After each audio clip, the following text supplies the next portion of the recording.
¿Es posible el amor entre un neandertal y una Homo sapiens? No lo sabemos, pero sí sabemos que tuvieron un encuentro en la actual Israel mucho antes de lo que pensábamos. En los últimos días se ha localizado a la primera persona conocida que nació de la unión entre sapiens y neandertales, hace 140.000 años, en la cueva de Skul, en Monte Carmelo, Israel. Se trata de una niña de entre 3 y 5 años que podríamos bautizar como Nessa, quien al parecer fue hija de padre neandertal y madre sapiens. Este encuentro tan temprano, así como otros de la misma región, nos llevan a pensar que el lugar donde se produjo la principal hibridación entre neandertales y Homo sapiens pudo ser esta zona del Levante, y se produjo durante decenas de miles de años. No fue un encuentro casual.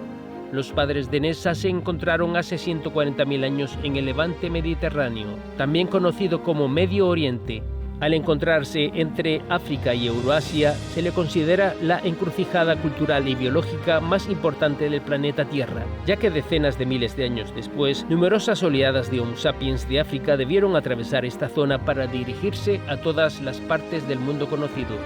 Recordemos que por entonces aún no había comenzado la glaciación de Burm, así que ambas subespecies debían disfrutar de buena salud e incluso podríamos pensar en una coexistencia pacífica, dentro de lo que podría caber.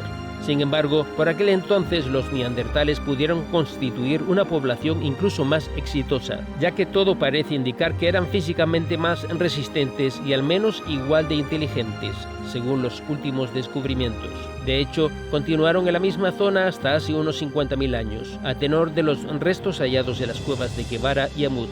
Por cierto, en esta cueva de Amut se halló la calavera de un neandertal que medía 1,78 m y tenía la mayor capacidad craneal conocida para un neandertal, de 1.735 centímetros cúbicos, un 20% mayor que el hombre moderno. Por lo tanto, serían bastante altos y debieron ser temibles. En conclusión, el Levante pudo convertirse en el primer hotel romántico para neandertales y Homo sapiens.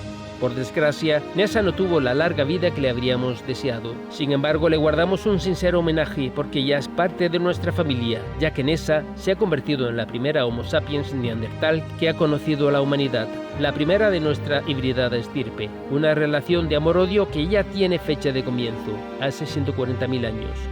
Por cierto, si te gustan las historias de neandertales, hace 10 años escribí La hija del glaciar, donde 15 neandertales son clonados en nuestra época, junto con 15 Homo sapiens.